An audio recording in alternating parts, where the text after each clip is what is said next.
श्री स्वामी समर्थ. नमस्कार मंडळी. कालपासून म्हणजेच 18 सप्टेंबरपासून ते 2 ऑक्टोबरपर्यंतचा कालावधी पितृपक्ष म्हणून ओळखला जातो आणि या पितृपक्षामध्ये आपण आपल्या पूर्वजांची सेवा करायची असते, पितरांची सेवा करायची असते. पितरांची सेवा केल्यामुळे ते तृप्त होतात आणि आपल्याला भरभरून आशीर्वाद देतात. त्यासोबतच आपले पितृदोषसुद्धा नष्ट होतात.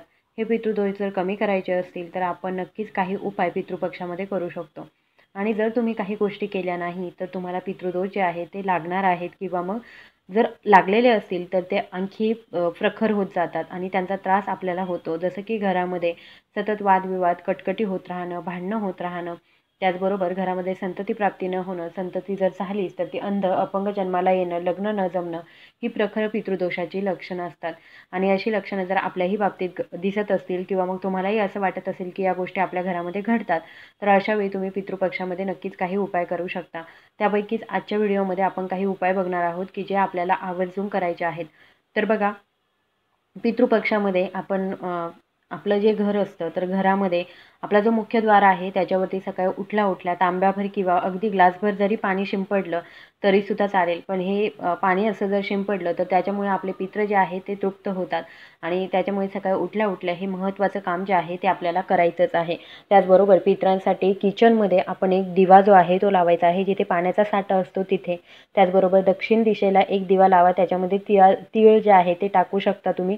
याच्यामुळे सुद्धा आपले पितृ जे आहे ते आपल्यावरती खुश होतात, प्रसन्न होतात आणि आपल्याला आशीर्वाद देतात. यासोबतच पितरांच्या तिथीला आपण आपल्या घरामध्ये पितृ घालत असतो, घास घालत असतो. तर या गोष्टी तर आपल्याला करायच्याच आहे. म्हणजे श्राद्ध जे आहे ते तर करायचंच आहे, पण त्याचसोबत छोटे मोठे उपायसुद्धा आपल्याला करायचे आहे. तर आजच्या व्हिडिओमध्ये मी हे सांगणार आहे की तुम्ही गाईला काय गोष्ट दिली पाहिजे आणि ज्याने काय परिणाम होतो हे सर्व मी तुम्हाला सांगणार आहे. गाईला जर तुम्ही भाकरी देत असाल तर तुम्ही 33 कोटी देवी देवतांना आहार देत आहात. गाईला भाकरी दिल्याने तुमच्या कुटुंबातील अनेक दुःख आणि वेदना दूर होतात आणि सुखसमृद्धी येते. तर मग त्याच्यामुळे आपण पितृपक्षामध्ये गाईला अशा गोष्टी खायला घाला की ज्या खरंच आपल्याला सुख समृद्धी देतील.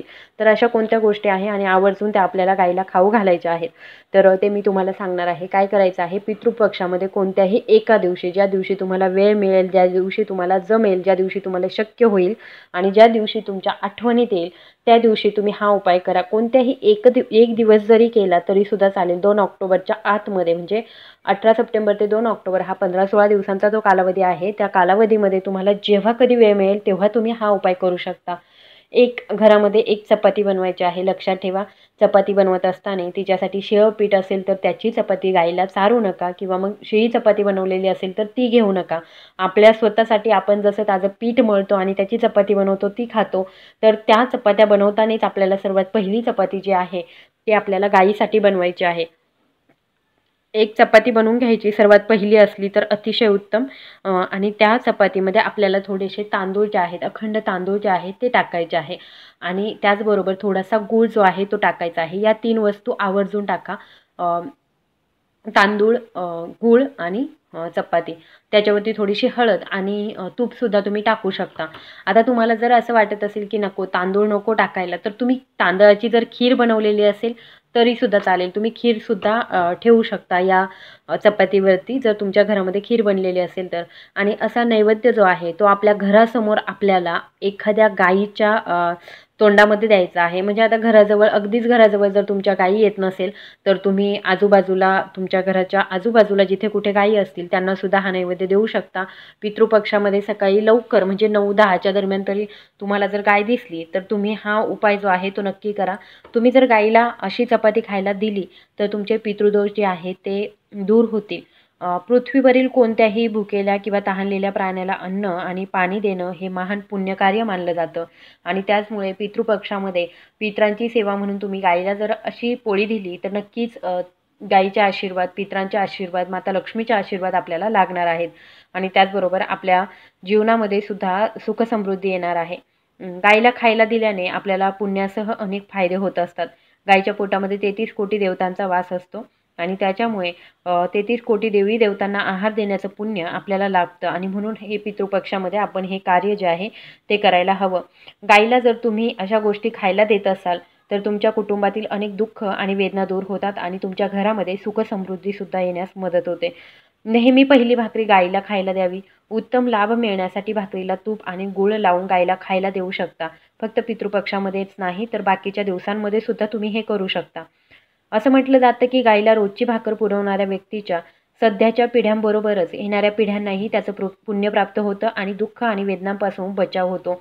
गाईला खायला घालण्यापूर्वी तिला बसवण्याचा नक्की प्रयत्न करा, कारण बसलेल्या गाईला भाकरी दिल्याने त्याचा जास्त फायदा होतो. पण गाय जर बसत नसेल तर अशा वेळी तुम्ही उभ्या असलेल्या गाईला दिलं तरीसुद्धा हरकत नाही.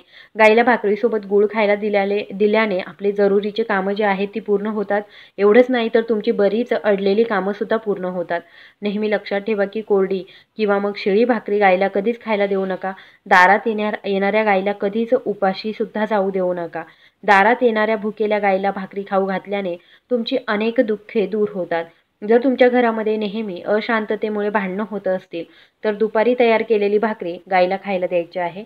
दुपारी जेवण करण्यापूर्वी गाईला भाकरी खायला द्या. असं केल्याने तुमच्या घरामध्ये शांतता राहते आणि आनंदसुद्धा परत येतो. तर या गोष्टी ज्या आहेत त्या आवर्जून करा. या गोष्टींचं महत्त्व पितृपक्षामध्ये जास्त वाढतं. आता पितृपक्षामध्ये बघा, कावळा असेल, गाय असेल, कुत्रा असेल आणि मुंगी असेल, हे आपले पितरांच्या स्वरूपामध्ये असतात. विशेषतः कावळ्याला विशेष महत्त्व आहे. तर तुम्ही कावळ्याला सुद्धा या दिवसांमध्ये दाणे म्हणा किंवा मग दही भाताचा नैवेद्य म्हणा किंवा खीर चपाती म्हणा, असे नैवेद्य जे आहे ते दाखवू शकतात. कारण या कालावधीमध्ये तुम्ही जेवढी पितरांची सेवा कराल, आता पितृ स्वरूपामध्येच आपले कावळे जे आहेत ते आपल्या आजूबाजूला असतात. त्याचबरोबर कोणत्याही सूक्ष्म स्वरूपामध्ये आपले पितर जे आहेत ते आपल्या घरामध्ये येऊ शकतात. त्यांचा अपमान न करणं, त्यांना अपमानित न करणं किंवा मग त्यांची सेवा करणं हे आपलं पहिलं कर्तव्य आहे. आपले जर पितृदोष लागलेले असतील तर ते निघून जावे असं वाटत असेल तर या गोष्टी आवर्जून करा आणि या गोष्टींचा फायदा तुम्हाला नक्की होणार आहे. पितृदोष लागलेले असतील तर खूप सारं नुकसान आपलं होत असतं. खूप साऱ्या वाईट गोष्टी आपल्या बाबतीत घडतात. पण जर हे पितृदोष काढायचे असतील किंवा निघून जावे, आपल्या आयुष्यात नसावेत पितृदोष असं वाटत असेल तर हे छोटे मोठे उपाय नक्की करायला हवेत. आय होप ही माहिती तुम्हाला आवडली असेल तर जास्तीत जास्त लोकांपर्यंत नक्की शेअर करा. चॅनलवर नवीन असाल तर चॅनलला सबस्क्राईब करा. धन्यवाद.